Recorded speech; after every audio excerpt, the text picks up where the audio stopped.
Good afternoon, everyone, and thank you for choosing Across the Fence. I'm Will Michael in for Fran Stoddard. You're likely to be hearing and learning a lot about bats this time of year. First, for better or worse, bats are associated with Halloween. And also, the fourth week in October is National Bat Appreciation Week. The week focuses on bat education, conservation, and amazing bat facts. For instance, the bat is one of the oldest living mammals on Earth with a lineage that stretches back more than 50 million years. To learn more about bats, we've called on an expert from the Vermont Fish and Wildlife Department. Alyssa Bennett is a small mammals biologist. She's worked with Fish and Wildlife for more than a decade in a job that includes research, public outreach, and habitat conservation. Alyssa, good afternoon. Thank you very much for being with us. Thank you for having me. So I want to start, if I may, with an overview of bats. How many species of bats are there in Vermont? We have 9 different species of bats here in Vermont, and they all are insect eaters. They're all here throughout the year? They come and go? Do they migrate? So as you know, we do have very cold weather in the winter, and our bats take 2 different strategies to deal with that. A little over half of the bats, 5 species, we call cave bats because they tend to hibernate underground in caves and sometimes old abandoned mines, or in some cases in people's attics over the winter. Whereas the other 3 species we tend to call migratory tree bats. Even though they all migrate, these bats go really long distances, more typical of those long distance migrating bird species. So they move to warmer climates in the winter, and that's how they wait out that cold weather. We're seeing on this slide here that you provided, we're seeing some information that tells us the bats are in trouble. They're listed as threatened or endangered. Tell us what that means. That's correct. So endangered means that a species is in danger of becoming extinct in the near future through either part or its entire range. And that can be a state listing through our state endangered species law, or it could be a federal listing under the Endangered Species Act. So here in Vermont, 5 of our 9 species are actually listed as threatened or endangered.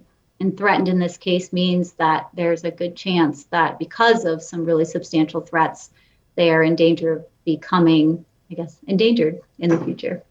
Well, we know from news reports that we've read or heard that white nose syndrome is an issue. Is that the primary reason for being threatened or endangered? Are there other reasons why bats are in trouble? We did have 2 species that were threatened or endangered before white nose syndrome arrived.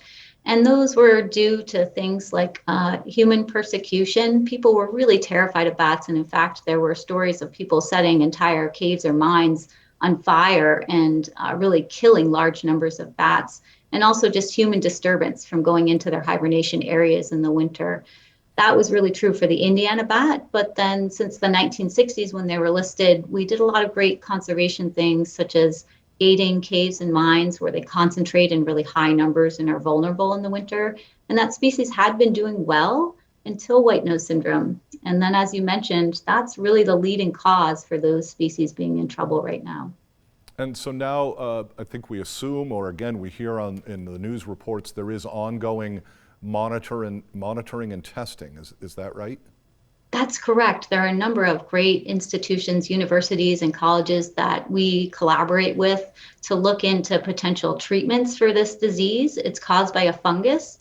So some of the really interesting treatments that show promise right now, one is actually a vaccine. Another is using UV light inside the places where bats hibernate while they're not there before they return, and using that to kill off the fungus that's harmful to them, or even natural things that we call biocontrols, such as probiotics or things you could spray in the environment on a bat that are natural and could actually help to slow down or combat that fungus that's harming bats.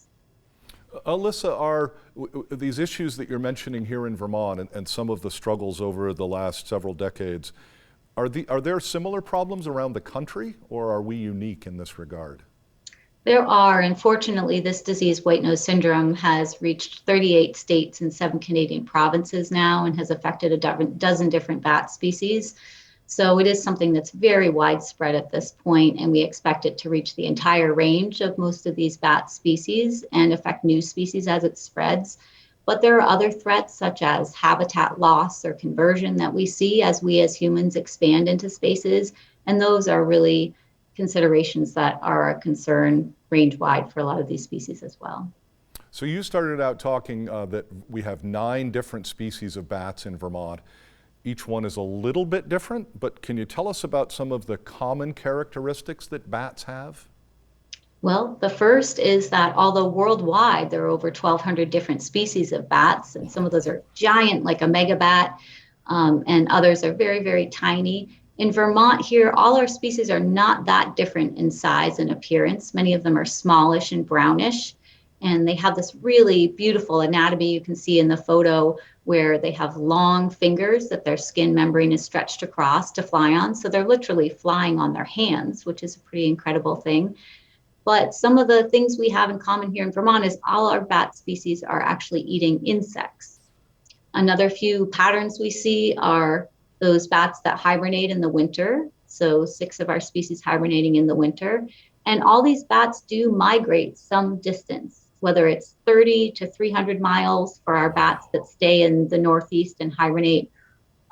They're still traveling some distance between summer and winter range because they need different things at different times of year. If I could ask, how are bats misunderstood? I would say in many ways. We certainly associate them with Halloween, as you mentioned. It's National Bat Week coming up at the end of the month. And we think of them in some negative ways, but a lot of that has to do with the mystery, which is understandable. If someone calls me up and says, I'm terrified of bats, I usually hear the story is that a bat came into their room in the middle of the night. And of course, when something's moving at high speeds and it's dark and you can't see what it is and you're not used to being around it, its behavior seems very erratic, and that's mysterious, and that can feel kind of scary. So what we tend to do is try to bring bats more into the light for people, show them some specimens so they can see what bats are like up close when they're not moving around and it's not in the middle of the night, and then they become a lot less scary. Well, the other piece, and you've touched on this, talking about insects, the ways that bats are beneficial. That's correct. I was just reading some research that's come out of New Hampshire from some colleagues that were taking samples over there from little brown bats. They were actually collecting their scat, or what we call guano, and looking to see what different types of insects these bats are eating. And now with new molecular or genetic tools, we can actually see the exact species rather than just a group. So rather than knowing, for example, that bats eat moths and beetles, we can look at the exact species. And in this case, they found, for example, that tent caterpillars, forest tent caterpillars, were among what little brown bats were eating right there in New Hampshire. They've had a lot to eat in the last couple of years. Now, are there myths that you can or want to dispel? Actually, we know there are. People say, oh, all bats have rabies, for instance. Right, when in fact, it's really less than 1% of the natural population that would test positive for rabies. And even if one bat that shows up in your home tests positive for rabies, it may be that the rest of the colony does not, the rest of the bats living there. And the other thing to keep in mind is that behaviors that you might associate with a sick animal, such as a bat flying in the middle of the day, even though they're a nocturnal creature, it doesn't necessarily mean that's a sick bat. Sometimes we do see bats out during the spring and the fall, for example, when the temperatures are very cold and it's very hard for them to forage on insects who aren't very active under 50 degrees Fahrenheit in the evening. And so we'll see bats come out at that time of year just looking for something to eat when they're very hungry and they really need to fatten up. So they might come out in the day just to see if they can get something to eat, even though it's more dangerous for them to fly then. Well, to that end, as individuals, are there things that we can do to help support bat species, bat habitat in our where we live? Yes, there are so many. If you do have bats in a building, we can provide you guidance on how to get them out of there safely if you don't want them in your attic. And we can talk to you about how to put up a bat house for displaced bats. The best places to put bat houses are where you know you have bats already using structures and they need a new home. But really in your backyard, you can look around and think about those dead and dying standing trees that have cavities and bark that peels in a roof-like fashion.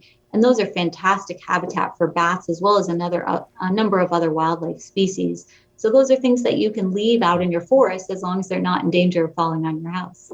Well, Alyssa, as you're pointing out, like other wildlife, we as humans, we have contact with bats. And in preparing for the program, you told me that you get hundreds of reports at the department every year of bats who are in houses and other buildings.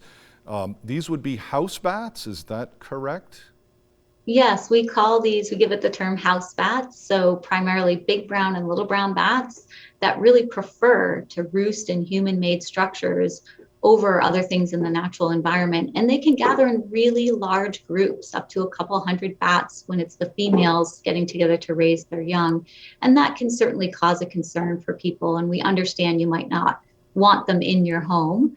So that's understandable. And we have a lot of tools to help you understand how to get them out safely and effectively. Really, the only effective way to get and keep bats out is to find out the holes that they're using and then to make sure that you allow the bats out but not back in before you seal those holes up. So you're sealing them out and not in your home. And these pictures that we're seeing, provided by Fish and Wildlife, these are places you've gone, homes, residents, institutions, and bats are everywhere. It's common. In other words, when we see them in a building or a dwelling, this is part of what they do. That's correct. And although a number of our populations have decreased substantially, 90% or more for some of these species due to white nose syndrome, there certainly is one species, the big brown bat, that's very hardy, very well adapted to these environments living close to people, and they're doing quite well. So we're going to see bats close to us definitely into the future. Well, this is a good time for me to point out that your department has extensive information about bats on the website. You can go to Vermont, vtfishandwildlife.com, and there's a link to learn more. You'll find important details about bats and their habitat and how to report any issues or problems related to bats. Again, detailed information on what you should do, including an online reporting form. And this is an opportunity for us to say that once again, we interact with wildlife. We urge you to learn more. And so go ahead, check out VT Fish and Wildlife. You'll find many of the pictures that Alyssa, you shared with us today are on your website. You can learn about identification and all kinds of things. And once again, how important this is, how wildlife and bats in particular contribute to frankly, our quality of life. That's correct. We're really lucky to have them to keep things in balance. Well, once again, we urge you to utilize the Fish and Wildlife website. Alyssa, I want to thank you very much for being with us, and I've got to get you back on again. A lot of great information. Thank you very much. Thank you, Will. That is our program for today. We know you have choices, so thanks for choosing us. I'm Will Michael, inviting you to join us back here each weekday afternoon for another visit Across the Fence.